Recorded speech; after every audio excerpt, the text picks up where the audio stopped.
The glass doors of prestige BMW whispered shut behind Samuel Washington as he stepped onto the polished marble floor, his worn work boots creating a soft echo that seemed to announce his presence to the entire showroom.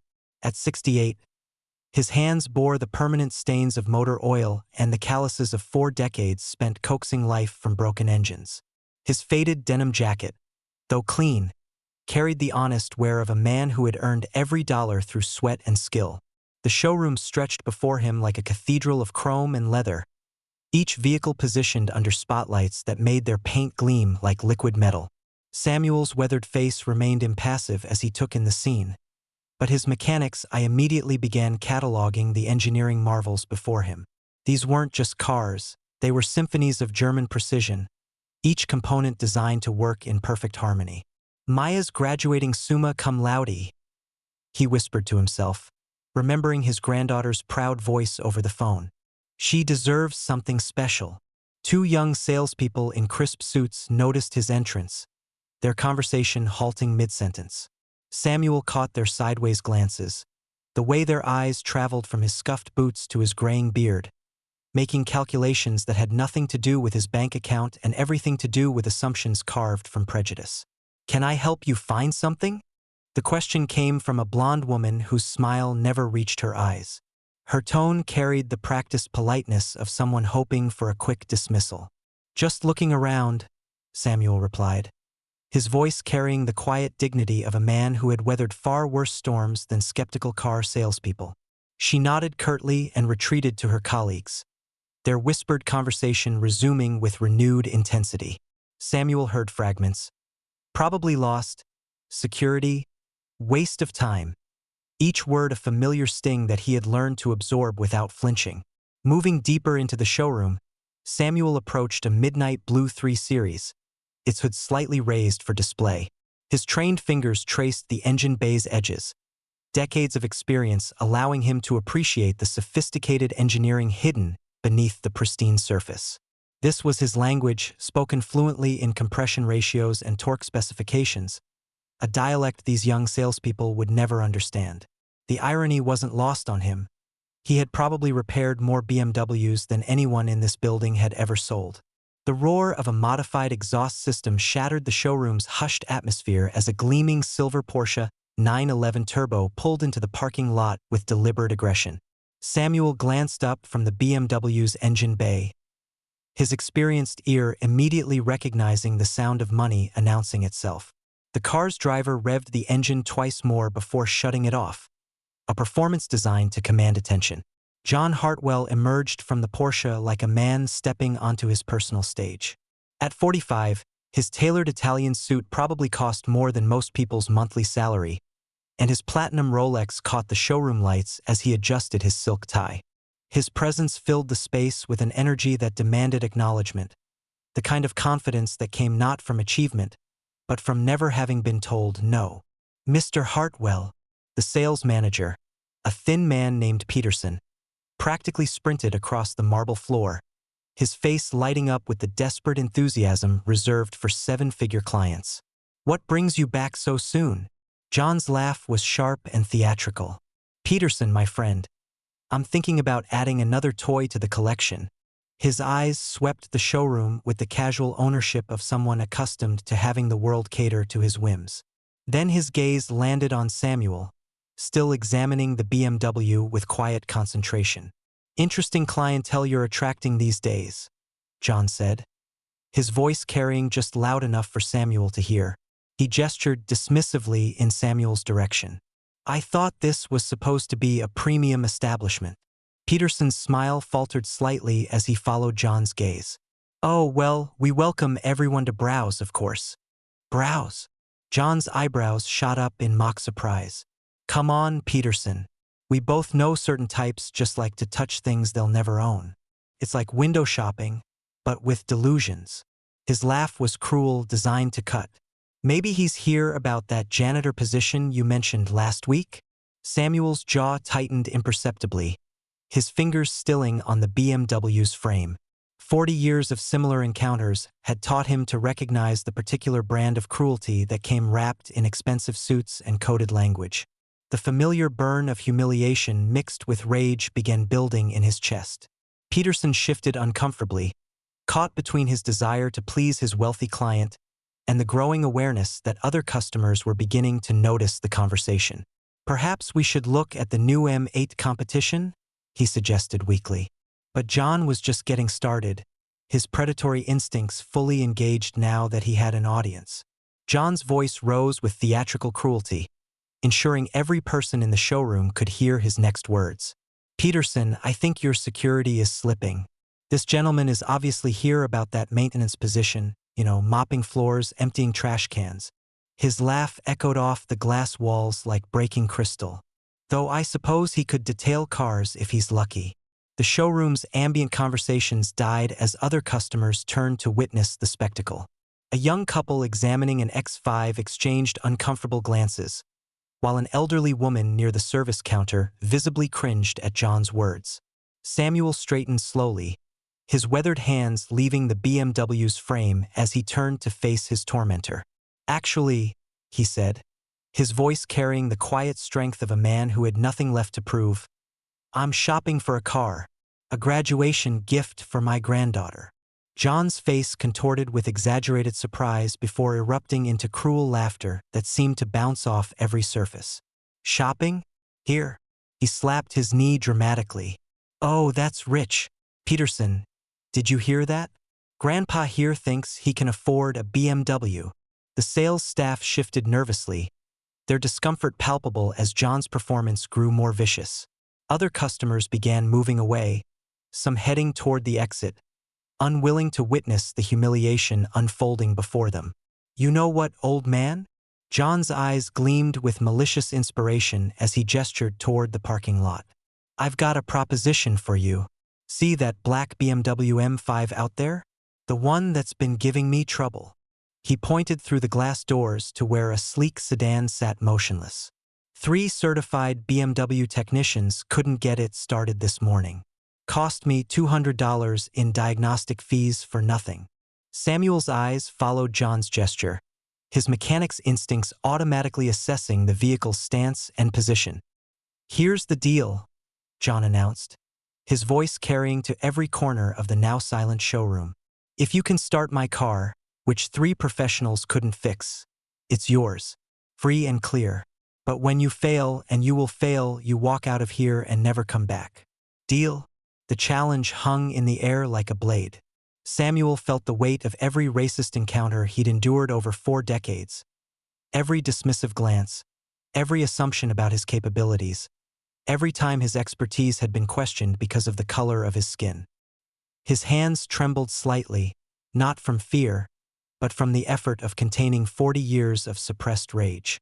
Then Maya's voice echoed in his memory from their last phone call. "Grandpa, you taught me that dignity isn't about what others think. It's about knowing your own worth." Samuel's trembling stopped. His voice, when it came, was steady as bedrock. "I accept." The walk across the showroom floor felt like a journey through time as Samuel moved toward the glass doors, each step echoing with the weight of decades. Behind him, he could feel the eyes of every person in the building. Some curious, others uncomfortable, all waiting to witness either his humiliation or vindication. As his weathered hand touched the door handle, memories crashed over him like a relentless tide. 1978. Standing in Murphy's auto shop, watching a younger white mechanic receive the promotion he'd earned through 3 years of flawless work. "Customers prefer working with Tommy," the owner had explained, unable to meet Samuel's eyes. "You understand." 1985. Mrs. Henderson's voice, sharp with entitlement, demanding the white mechanic to look at her Mercedes, despite Samuel being the only technician certified to work on European imports. He'd watched from the corner as his colleague fumbled with the diagnosis Samuel had already identified. 1992. Training session after training session, teaching eager young faces the intricacies of fuel injection systems and computerized diagnostics. Watching those same faces open their own shops, become department heads, earn recognition while he remained just Samuel from the back bay. The BMW M5 sat before him now like a black monument to every slight, every assumption, Every time his expertise had been questioned not because of his skills, but because of his skin. His hands trembled, not from age or nervousness, but from the volcanic pressure of 40 years of suppressed rage threatening to break free. Behind the glass, customers pressed closer to watch, their faces reflecting a mixture of morbid curiosity and dawning discomfort as they began to recognize the cruelty of what they were witnessing. Some shifted uncomfortably, perhaps seeing their own prejudices reflected in John's performance. Samuel's fingers traced the M5's door handle, and suddenly he was 25 again, working double shifts to save every penny for Maya's mother's college fund.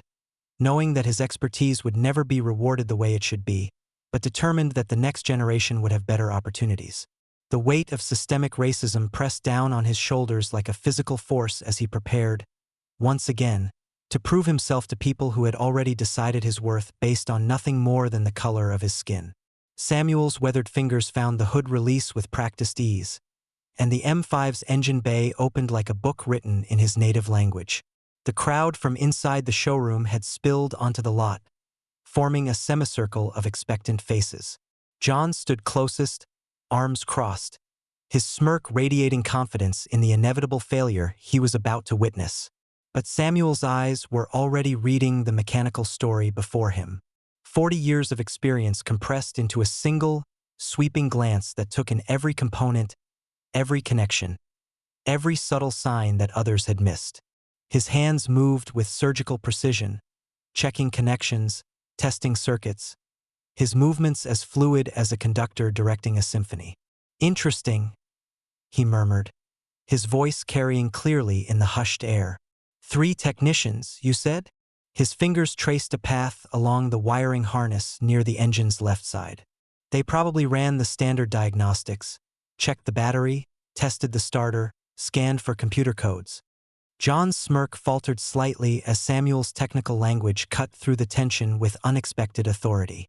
"The problem," Samuel continued, his hands now working with methodical confidence, "is that modern BMWs have 17 different computer modules that communicate with each other. When there's a ground fault in the DME relay circuit, it creates a cascade failure that mimics a dead battery." He located a seemingly insignificant wire connection near the fuse box. "But the real issue is here, a loose ground wire that's been vibrating against the frame, creating an intermittent connection that the diagnostic computers can't isolate." The crowd pressed closer, recognizing genuine expertise when they heard it. John's expression shifted from amusement to concern as Samuel's movements became increasingly confident and purposeful. "This particular model year had a factory recall for this exact issue," Samuel explained, his voice steady and professional as he tightened the connection and rerouted the wire. "Most technicians don't know about it because it was a silent recall. No customer notification required." With a final adjustment, Samuel stepped back and gestured toward the driver's seat. "Try it now."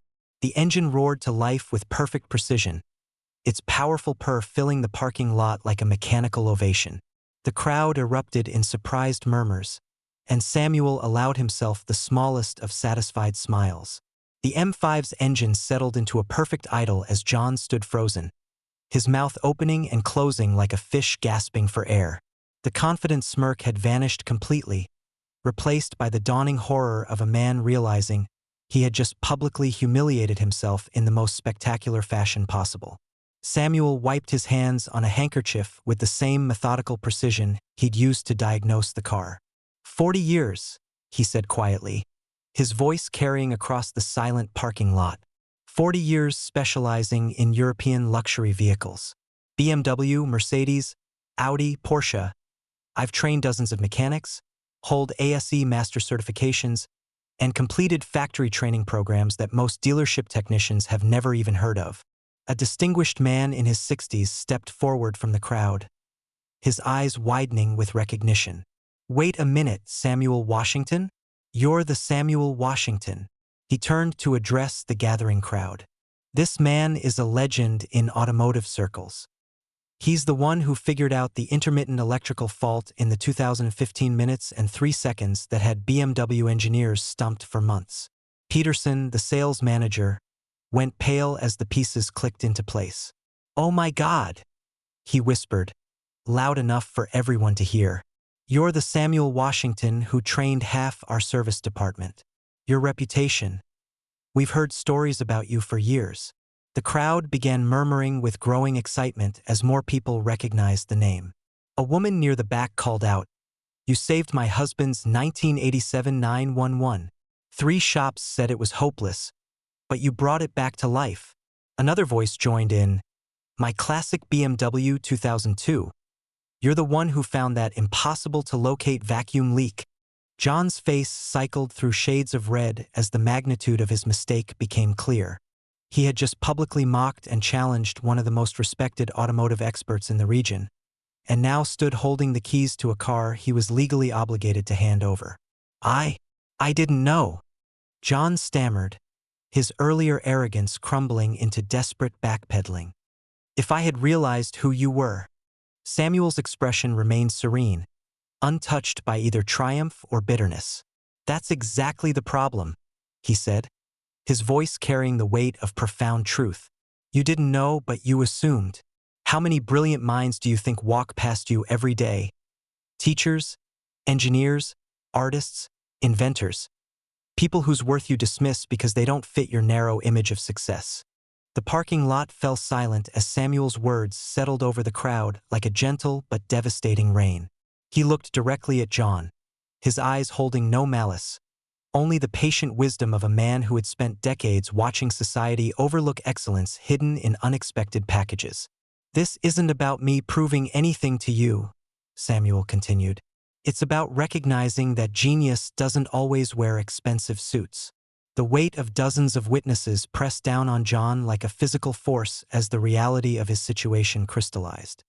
His public challenge, delivered with such theatrical cruelty, had become a legal contract witnessed by half the city's elite clientele. There was no escape, no graceful retreat from the hole he had dug with his own arrogance. "The keys," Samuel said simply, extending his weathered palm. John's hand trembled as he reached into his pocket, the simple act of retrieving the BMW's key fob feeling like the most expensive gesture of his life. The car's value, nearly $80,000, paled in comparison to the cost of his shattered reputation among the very people whose approval he had spent his life cultivating. Mrs. Pemberton, wife of the city's most prominent banker, shook her head in disgust as she walked past. "Absolutely shameful, John. I'll be sure to mention this to Charles." Her words carried the promise of social exile, of closed doors and withdrawn invitations that would follow him through every country club and charity gala. Samuel accepted the keys with the same quiet dignity he had maintained throughout the ordeal. "I'll be donating this vehicle to the Regional Technical Institute," he announced, his voice carrying clearly across the parking lot. "Young mechanics there can learn on quality equipment, maybe discover their own passion for automotive excellence." The transformation was immediate and profound. What could have been a moment of personal triumph became something larger, a gift to the next generation, a bridge between humiliation and hope. Several customers nodded approvingly, their respect for Samuel deepening even further. Peterson stepped forward, his face flushed with shame. "Mr. Washington, please, anything you need in the future, you'll receive our absolute best service. VIP treatment, always." His words carried the desperate sincerity of a man trying to salvage his dealership's reputation. Samuel nodded graciously, understanding that racism's poison ultimately diminished everyone it touched, perpetrator and victim alike. But his response had transformed that poison into something healing, something that would ripple outward long after this moment passed. As he pocketed the keys, Samuel's thoughts turned to Maya, knowing she would understand the deeper lesson hidden within this unexpected gift. 3 days later, Samuel pulled the gleaming BMW M5 into the parking lot of State University, its engine purring with the satisfaction of perfect engineering. Graduates in caps and gowns streamed across the campus like a river of black polyester and dreams fulfilled. Among them, Maya Washington stood radiant in her engineering regalia, her smile bright enough to power the entire electrical grid she had studied for 4 years. "Grandpa," she called out, running toward him with the uninhibited joy of a 22-year-old who had just conquered the world. Then she stopped short, her eyes widening as she took in the luxury vehicle. "Whose car is that?" Samuel's weathered face crinkled into a smile as he handed her the keys. "Yours, sweetheart. Graduation gift." As they sat together on a campus bench, Samuel recounted the showroom encounter, watching Maya's expressions shift from disbelief to anger to understanding. When he finished, she was quiet for a long moment, turning the keys over in her hands. "You know," she said finally, "I faced something similar last semester." Professor Morrison questioned my circuit design in front of the entire class, suggested maybe I should consider less technical fields. Some classmates nodded along, assuming he must be right. Samuel's jaw tightened, but Maya continued. "But then I remembered what you always told me. Let your work speak louder than their doubts." I redesigned that circuit, made it 30% more efficient than the textbook solution. Professor Morrison had to publicly acknowledge my innovation. "That's my girl," Samuel said, pride warming his voice. Maya looked at the BMW, then back at her grandfather. "This isn't really about the car, is it? It's about proving that excellence doesn't need permission to exist. And it's about using that excellence to lift others up," Samuel added. "That's how we break the cycle." Maya nodded, understanding flooding her eyes. "I'm going to use my engineering degree to create mentorship programs, to open doors for kids who look like us. Your legacy won't end with me, Grandpa." Samuel squeezed her hand, knowing that the real gift he had given her wasn't German engineering, but the unshakable knowledge that dignity and excellence were their birthright, regardless of what the world assumed.